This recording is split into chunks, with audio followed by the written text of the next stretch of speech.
आज आपण बघणार आहे जर्नल एंट्री कशा करायच्या आहेत. म्हणजे जर्नल एंट्रीसाठी आपले जे रूल्स आहेत, गोल्डन रूल्स आहेत, जे आपण मागच्या व्हिडिओमध्ये बघितले होते, ते कसे फॉलोअप करायचे आहेत.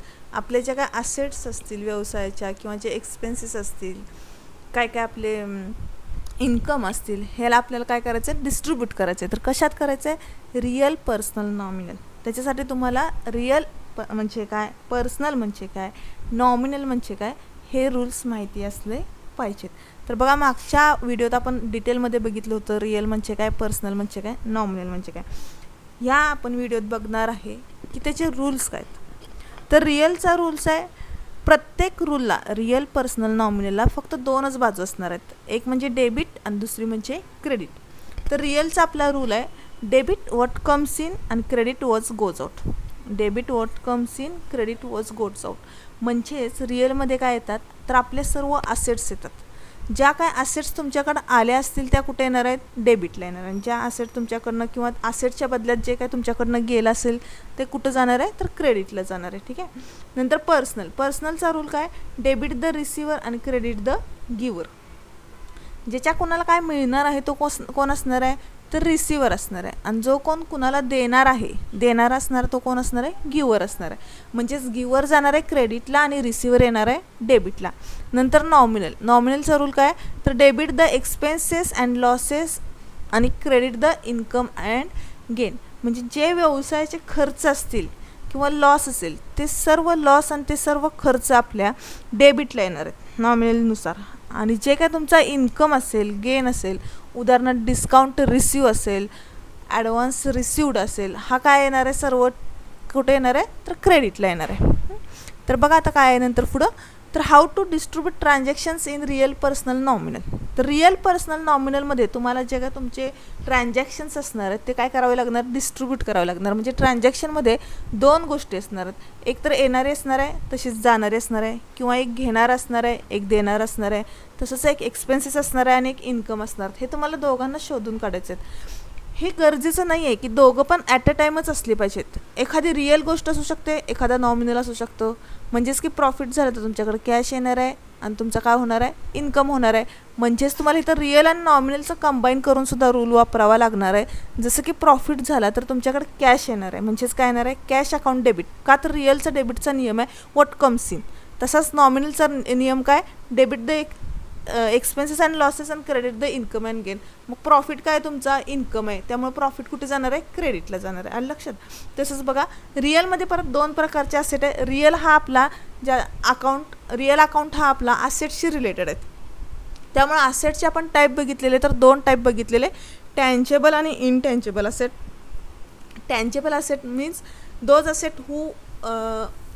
Assets whose we touch, see, that assets are tangible assets. म्हणजेच मशिनरी येणार आहे, फर येणार आहे, लॅपटॉप येणार आहे.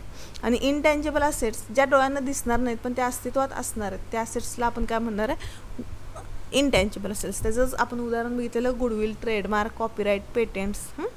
ठीक आहे. नंतर पर्सन. तर पर्सनमध्ये पण 3 पर्सन आहेत, नॅचरल पर्सन, आर्टिफिशियल पर्सन आणि रिप्रेझेंटेटिव्ह पर्सन.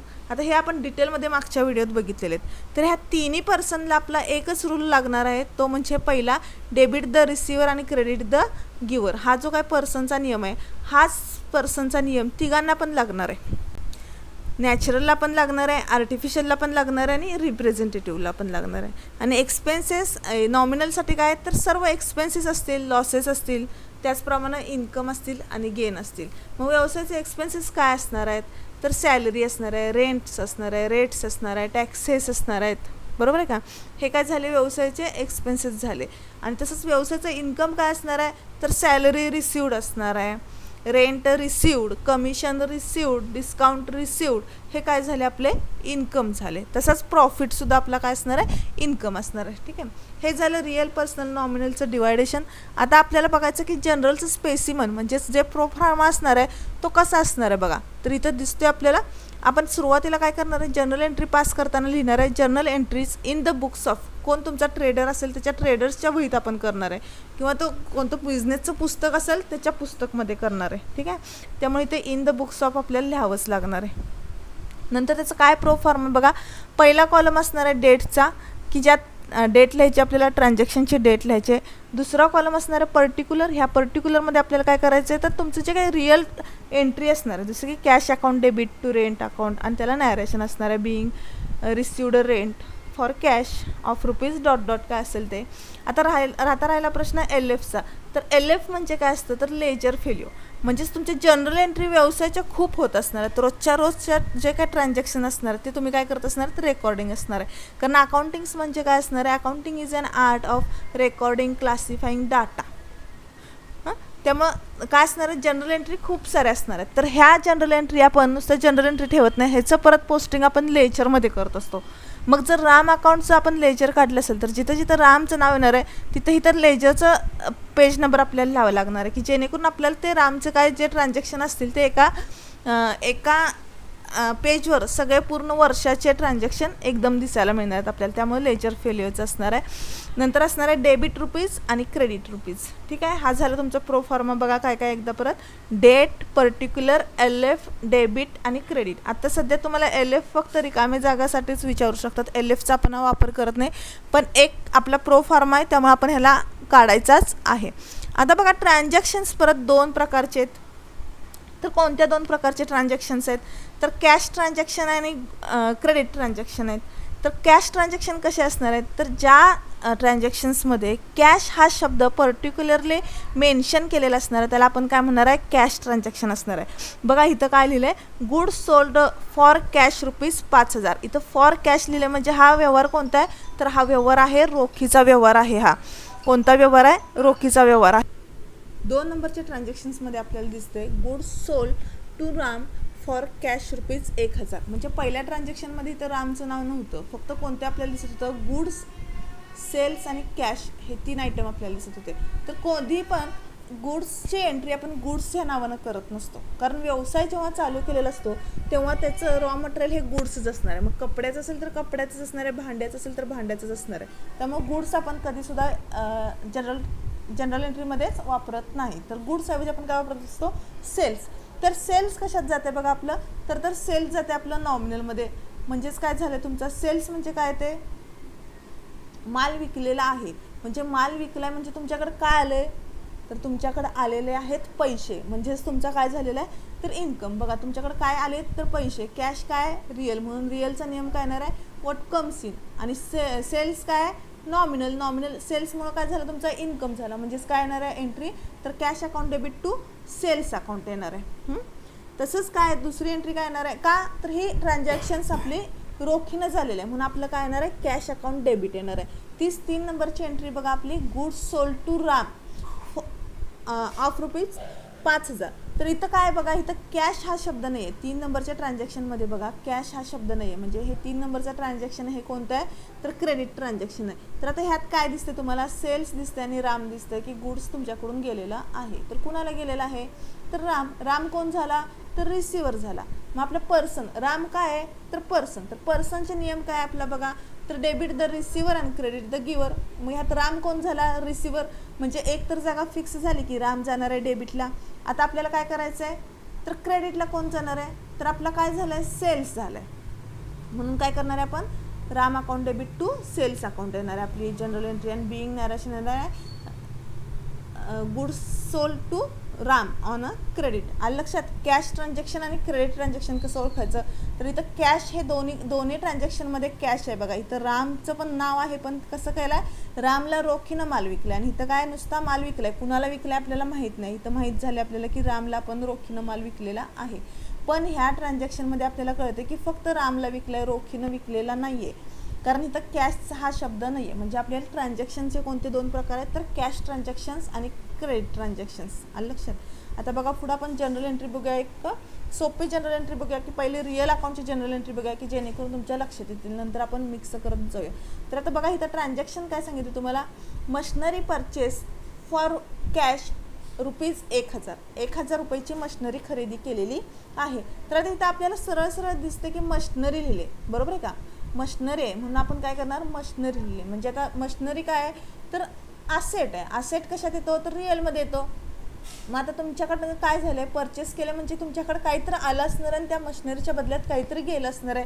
तर तुमच्या व्यवसायात काय आलं आहे, तर मशिनरी आले. म्हणजेच आपला रिअलचा रूल काय, तर debit the what comes in. आणि तुमच्याकडून गेलं काय, मशिनरीच्या बदल्यात तुमच्याकडून गेले काय, तर 1000 रुपये गेले. म्हणजेच काय गेले, तुमच्याकडनं कॅश गेली. त्यामुळे तुमची जनरल एंट्री कशी येणार आहे बघा, machinery account debit to cash account. आणि नॅरेशन येणार आहे खाली. नॅरेशन का लिहायची गरज आहे, तर आपल्याला कळायला पाहिजे की आपण नेमकं काय केलं. कुणी जरी आपलं जनरल एंट्रीचं बुक बघितलं तर त्याला कळायला पाहिजे की कोणत्या डेटला कोणती एंट्री झालेली आहे. म्हणून त्याला नॅरेशन म्हणजेच ते तपशील असतं, ते लिहावं लागतं. तर बघा आता इथं काय, तर कसं लिहायची आपल्याला जनरल एंट्री बघा, मशिनरी अकाउंट लिहायचं आहे, त्याच्या पुढं स्पेस द्यायचं आहे थोडासा, नंतर डेबिट लिहिणार आहे. नंतर खालच्या ओळीला आपण थोडीशी जागा सोडून टू क्रेडिट लिहिणार आहे. इथं CR लिहायची गरज नाही आहे, इथं टू लिहिले म्हणजे हे क्रेडिट आहे, हे सर्वांना माहीत असतं. कारण जनरल एंट्रीत फक्त 2च इफेक्ट आहेत, डेबिट आणि क्रेडिट, तिसरा कोणताही इफेक्ट नाही. त्यामुळे इथं क्रेडिटची नोंद करायची गरज नाही आहे. मग डेबिटची अमाऊंट डेबिट कॉलमला लिहायची आहे, क्रेडिटची अमाऊंट क्रेडिट कॉलमला लिहायची आहे. आणि नॅरेशन काय येणार आहे तुमचं, being purchase machinery for cash, म्हणजेच मशिनरी रोखीनं खरेदी केलेली आहे. तर ह्यात कसं झालं, रिअलचा, दोन्ही पण रिअल झाले आपले, मशिनरी पण रिअल झाली आणि कॅश पण रिअल झाला. म्हणून आपला व्यवसायात मशिनरी आली आणि पैसे गेले, म्हणून काय केलं आपण, मशिनरीला डेबिटला लिहिलं आणि कॅशला क्रेडिटला लिहिलेलं आहे. आता दुसरी बघा काय, फर्निचर सोल्ड फॉर कॅश ₹1500.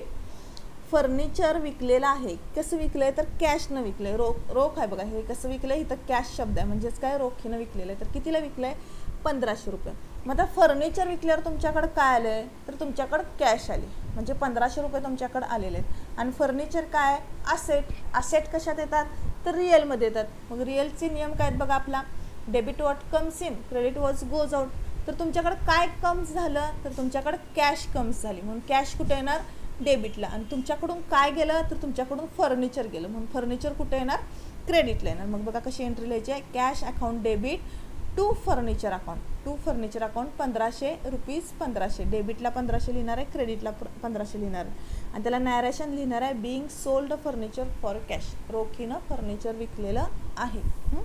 आता 2 नंबरला बघा, एक जनरल एंट्री करून झाली की आपल्याला तपशील आहे, पर्टिक्युलर कॉलम आहे, त्याला पूर्ण रेश मारायची आहे. फक्त पर्टिक्युलर कॉलमलाच रेश मारायची, आपल्याला पूर्ण लाईनला मारायची नाही. 2 नंबरचं ट्रान्झॅक्शन बघा काय, laptop purchase for cash ₹15,000. Laptop purchase केलेला आहे कॅशमध्ये. तर किती रुपयाचा लॅपटॉप आहे तो, 15,000चा आहे. मग आता लॅपटॉप परचेस केला म्हणजे तुमच्याकडे काय आलं मला सांगा, तर तुमच्याकडे आलं लॅपटॉप. लॅपटॉप आला म्हणून काय आलं, आपला लॅपटॉप काय असेट आहे, म्हणून काय येणार, व्हॉट कम्स इन. कशाचा रूल आहे, तर रिअलचा. म्हणून आपण डेबिटला काय करणार, laptop account debit to cash. Cash गेली ना तुमच्याकडनं, लॅपटॉप तुम्ही घेऊन आला आणि त्याला पैसे दिले, त्यामुळे तुमच्याकडून काय गेलं, व्हॉट गोज आउट, तर कॅश. म्हणून काय लिहिणार तिथं, कॅश अकाउंट. आणि नॅरेशन काय येणार, बिईंग परचेस लॅपटॉप.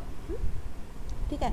आता पुढचं बघा की गुड्सची एंट्री बघा, की जे नॉमिनल आणि रिअल ह्या दोघांचं कॉम्बिनेशन आपल्याला करावं लागणार आहे. तर बघा काय सांगितलं इथं, गुड्स परचेस्ड फॉर कॅश ₹5000. तर आता काय सांगितलं इथं, तर गुड्स खरेदी केलाय, म्हणजे माल खरेदी केलाय, व्यवसायाचा जो काय माल असेल तो खरेदी केलाय. तर माल खरेदी, जनरल एंट्रीमध्ये कधी सुद्धा गुड्सची एंट्री गुड्सच्या नावाने येत नसते, तर तिथं परचेस किंवा सेल जे काय ट्रान्झॅक्शन असेल ते बघायचं असतं आणि ते करायचे असते आपल्याला. तर बघा परचेसेस आपलं काय आहे, तर परचेसेस आपलं नॉमिनल आहे, म्हणजे एक्सपेन्सेस आहेत. परचेसेस काय आहेत, आपले एक्सपेन्सेस आहेत. आणि कॅश काय, रिअल. मग आपण बघा नॉमिनलचा रूल बघा, debit the expenses and losses, म्हणजे डेबिटला काय येणार आहे, आपलं परचेस येणार आहे, डेबिटला परचेस येणार आहे. तर क्रेडिटला काय येणार, मग तुमच्याकडून काय गेलं, तर बघा तुम्हाला कुणी दिलंय का, नाही. कुणी घेतलंय का तुमच्याकडून, नाही. म्हणजे पर्सनलचा रूल इथं लागू होणार आहे का ह्या ट्रान्झॅक्शनला, नाही होणार. तर तुमच्याकडून काय गेलं आहे, तर व्हॉट गोज आउट, कॅश गेले. मग गोज आउट कुठं असतं, तर क्रेडिटला असतं. म्हणून आपली एंट्री काय येणार आहे, purchases account debit to cash account 5000. आणि नॅरेशन काय देणार आहे, being purchased goods for cash, रोखीनं माल खरेदी केलेला आहे 5000चा. 2 नंबरची एंट्री बघा, गुड्स सोल्ड टू राम 3000. रामला गुड्स विकलेला आहे. आता इथं बघा रामला विकलेला आहे, म्हणजे राम कोण झाला, रिसिव्हर झाला ना. आणि काय आहे, सेल्स. सेल्स काय आहे, तर सेल्स नॉमिनल आहे. म्हणजेच काय असणार आहे, सेल्स म्हणजे काय असणार आहे, आपलं इन्कम असणार आहे. आपण माल विकला म्हणजे आपला काय झाला, इन्कम. तर आपल्याकडे काय आलं, 3,000 आले, पण आपल्याला माहीत नाही काय आलं. कॅश आले सांगितले का त्यांनी, नाही सांगितलेलं. फक्त आपल्याला काय करायचं आहे, सेल्स आणि राम ह्या दोघांचीच एंट्री करायची आहे. तर बघा सेल्स कशात येतो, नॉमिनल. मग नॉमिनलमध्ये काय बघा, सेल्स इन्कम आहे. इन्कम कुठं असतो, क्रेडिटला. म्हणून आपण क्रेडिटला काय घेणार, सेल्स घेणार. आणि डेबिट द रिसिवर, ट्रान्झॅक्शनमध्ये पर्सनल अकाउंट आहे, म्हणजेच राम कोण आहे, रिसिवर आहे, म्हणजे राम कुठं जाणार, डेबिटला जाणार. म्हणून आपली एंट्री काय येणार, Ram account debit to sales account. Amount येणार 3,000 आणि नॅरेशन घ्यायचं, being sold goods to Ram. आलं लक्षात. बघा पुढची एंट्री बघा काय, सॅलरी पेड. आता नॉमिनलची एंट्री आहेत, ह्या नॉमिनलचे रूल्स आपल्याला वापरायचे आहेत. तर बघा salary paid ₹1,000. Salary paid, salary काय आहे, आपल्या बिझनेसचा एक्सपेन्सेस आहेत. आणि इथं काय लिहिलं आहे, सरळ सरळ लिहिलं आहे पेड. पेड म्हणजे काय, दुसऱ्याला देणे. म्हणजेच काय केलं आहे, सॅलरी आपण दुसऱ्याला दिलेली आहे. 1,000ची सॅलरी दिलेली आहे. मग सॅलरी काय, एक्सपेन्सेस. एक्सपेन्सेस कुठे येतात, तर डेबिटला येतात. म्हणून काय करायचं, सॅलरी अकाउंट डेबिट. सॅलरी कोणता अकाउंट आहे, आपला नॉमिनलचा अकाउंट आहे.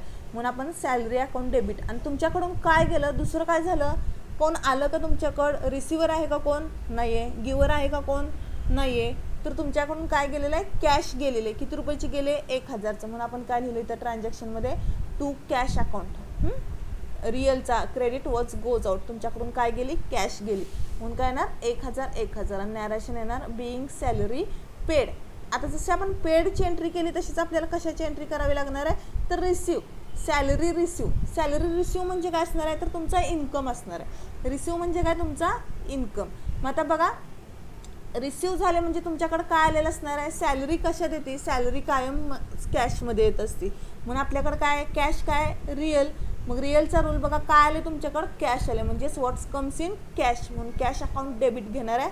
आणि इन्कम झालं ना तुमचा, इन्कम झालं. मग इन्कम कायम कुठं असतो, तर क्रेडिटला. नॉमिनलच्या रूलनुसार इन्कम कायम कुठं असतो, आपला क्रेडिटला. म्हणून काय येणार, cash account debit to salary account. आणि त्याला नॅरेशन लिहायचं, बिईंग सॅलरी रिसिव्ड.